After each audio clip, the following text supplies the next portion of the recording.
ആദ്യത്തെ ലോങ് വീഡിയോയിലേക്ക് എല്ലാവർക്കും സ്വാഗതം. എല്ലാവരെയും പോലെ ഒരുപാട് നാളത്തെ ആഗ്രഹമായിരുന്നു എനിക്കും ഒരു യൂട്യൂബ് ചാനൽ തുടങ്ങണമെന്നുള്ളത്. പല ജോലി തിരക്കുകൾ മൂലം സമയക്കുറവ് മൂലം എനിക്ക് ഇതുവരെ അതിന് സാധിച്ചില്ലായിരുന്നു. ഇപ്പോഴാണ് എനിക്ക് അതിനുള്ളൊരു സമയം കിട്ടിയത്. സമയം കിട്ടിയെന്ന് പറഞ്ഞാൽ എനിക്ക് കുറച്ച് സമയം കൂടുതൽ കിട്ടിയായിരുന്നു. വരാനുള്ളതൊന്നും വഴി തങ്ങില്ല എന്ന് പറഞ്ഞ പോലെ ജൂലൈ മാസത്തിൽ എനിക്ക് അപ്രതീക്ഷിതമായി ഒരു ആക്സിഡൻറ്റ് സംഭവിച്ചു. കാലിന് അത്യാവശ്യം നല്ല രീതിയിൽ പരിക്കുണ്ടായിരുന്നു. 2 സർജറി ചെയ്യേണ്ട വന്നു. ഓർത്തോയുടെ സൈഡിൽ നിന്ന് ഒരു സർജറി ഉണ്ടായിരുന്നു, പ്ലാസ്റ്റിക് സർജറി ഉണ്ടായിരുന്നു. എനിക്ക് ഈ സർജറികളെല്ലാം ചെയ്തത് കോലഞ്ചേരി മെഡിക്കൽ മിഷൻ ഹോസ്പിറ്റലാണ്. എടുത്തു പറയേണ്ടത് ആ ഹോസ്പിറ്റലിൽ എനിക്ക് നല്ല സാറ്റിസ്ഫൈഡ് ആയിരുന്നു. അതിലുപരി ഡോക്ടേഴ്സ് എല്ലാം നല്ല സഹകരണത്തിലായിരുന്നു. ഒരു 2 ആഴ്ചയോളം എനിക്ക് ഹോസ്പിറ്റലിൽ അഡ്മിറ്റ് ആവേണ്ടതായിട്ട് വന്നു. ഈ സമയത്തൊക്കെ എനിക്ക് ആലോചിക്കുമ്പോൾ എൻ്റെ മനസ്സിലേക്ക് വരുന്ന കുറച്ച് മുഖങ്ങളുണ്ട്. പ്ലാസ്റ്റിക് സർജറിയിലെ Rahul doctor, Anoop sir, ortho സൈഡിലെ മെൽവിൻ സാറ്, പിന്നെ പ്ലാസ്റ്റിക് സർജറി വിഭാഗത്തിൽ നിന്ന് ദിയ സിസ്റ്റർ, അനിത ചേച്ചി, ഇവരെല്ലാവരും എന്നെ സപ്പോർട്ട് ചെയ്തിരുന്നു. ഇവർക്കെല്ലാം എടുത്തു പറയേണ്ട ഒരു പ്രത്യേകത എന്താണെന്ന് വെച്ച് കഴിഞ്ഞാൽ, ഈ പറഞ്ഞ ആരും ചിരിക്കാണ്ട് ഞാൻ ഇവരാരെയും ഇതുവരെ കണ്ടിട്ടില്ല. ഇവരാരെങ്കിലും ഈ വീഡിയോ കാണുന്നുണ്ടെങ്കിൽ എല്ലാവരോടും ഒരുപാട് താങ്ക്സ്. കാരണം എൻ്റെ ഒരു വിഷമഘട്ടത്തിൽ നിങ്ങളുടെ പുഞ്ചിരി എനിക്ക് വളരെ ആശ്വാസം നൽകിയിട്ടുണ്ട്. നമ്മൾ ഒട്ടും പ്രതീക്ഷിക്കാതെയാണല്ലോ നമ്മുടെ ലൈഫിൽ ഓരോ കാര്യങ്ങൾ വന്നുപെടുന്നത്. പ്രത്യേകിച്ച് ഫുൾ ടൈം എൻഗേജ്ഡ് ആയിട്ട് ഒന്നിനും നേരം ഇല്ലാണ്ട് ഓടിക്കൊണ്ടിരിക്കുന്ന ഒരാൾ പെട്ടെന്ന് ഇങ്ങനെ സ്റ്റക്കായി പോകുമ്പോൾ എന്ന് പറഞ്ഞു കഴിഞ്ഞാൽ അത് വളരെ ബുദ്ധിമുട്ടാണ്. കാരണം എൻ്റെ ലൈഫിൽ എന്ന് പറഞ്ഞു കഴിഞ്ഞാൽ ഞാൻ ഫുൾ ടൈം ബിസി ആയിരുന്നു. ഒന്നിനും നേരം കിട്ടാണ്ട് കഴിക്കാൻ സമയമില്ലാണ്ട് ഓടിക്കൊണ്ടിരിക്കുന്ന ഒരു ലൈഫായിരുന്നു. അപ്പോൾ എനിക്ക് ഈ ഒരു ആക്സിഡൻറ്റ് എന്ന് പറഞ്ഞാൽ ഭയങ്കര ഒരു ഷോക്കിംഗ് ആയിരുന്നു. കാരണം എനിക്ക് ഒട്ടും ഉൾക്കൊള്ളാൻ പറ്റാത്തൊരു സിറ്റുവേഷൻ ആയിരുന്നു. ആശുപത്രിയിൽ 2 പ്രാവശ്യം 2 ആഴ്ചയോളം അഡ്മിറ്റ് ആയതിനു ശേഷം എനിക്ക് വീട്ടിലൊരു 2 മാസം ഫുള്ള് ബെഡ് റെസ്റ്റ് ആയിരുന്നു. കാരണം കാലൊട്ടും താഴേക്ക് ഇടാൻ പാടില്ല, സർജറി ചെയ്ത കാരണം എനിക്ക് എൻ്റെ പേഴ്സണൽ കാര്യങ്ങൾക്ക് പോലും എനിക്ക് വേറൊരാളെ ആശ്രയിക്കേണ്ടതായിട്ട് വന്നു. ആ ടൈമിലൊക്കെ ഫുള്ള് എൻ്റെ ഫാമിലിയാണ് എന്നെ ആക്സിഡൻ്റ് ആയി 2 മാസം ഞാൻ എൻ്റെ കട്ടിലിൽ സ്റ്റക്കായി കഴിഞ്ഞപ്പോഴാണ് ഞാൻ ശരിക്കും ഒന്ന് ചിന്തിക്കാൻ തുടങ്ങിയത്.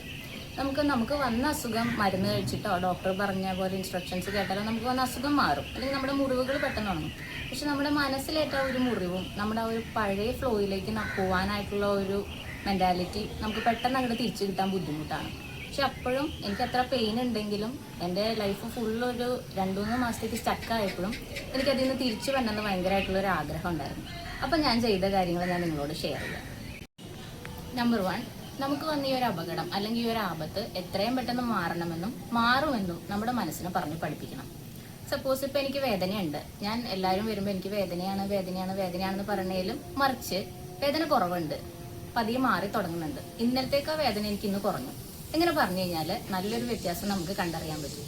കാരണം നമ്മൾ ഈ റിപ്പീറ്റ് ചെയ്ത് പറയുന്ന സാധനങ്ങൾ നമ്മുടെ ബ്രെയിനിൽ സ്റ്റോർ ആവും. അത് തന്നെ നമ്മുടെ ശരീരം അനുസരിക്കുകയും ചെയ്യും. ഗ്രാജുവലി നമ്മുടെ വേദന കുറയാനായിട്ട്.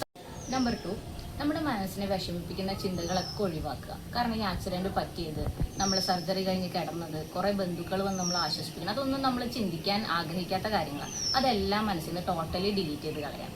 നമ്പർ 3, എന്താണോ നമുക്ക് സന്തോഷം തരുന്നത് ആ കാര്യങ്ങൾ ചെയ്യാം. നമ്പർ 4, എപ്പോഴും എൻഗേജ്ഡ് ആയിട്ടിരിക്കുക. ഒരു കാര്യത്തെ പറ്റിയും ചിന്തിക്കാൻ മനസ്സിനെ വിടാണ്ട് എപ്പോഴും എന്തെങ്കിലും കാര്യങ്ങൾ ചെയ്തുകൊണ്ടിരിക്കുക. എനിക്ക് ഈ അപകടം സംഭവിച്ചു കഴിഞ്ഞപ്പോഴാണ് ഞാൻ കുറേ കാര്യങ്ങൾ, അതായത് എൻ്റെ തിരക്ക് മൂലം പകുതിക്ക് നിർത്തിവെച്ച ഒരുപാട് കാര്യങ്ങൾ എനിക്ക് ചെയ്യാൻ പറ്റിയത്.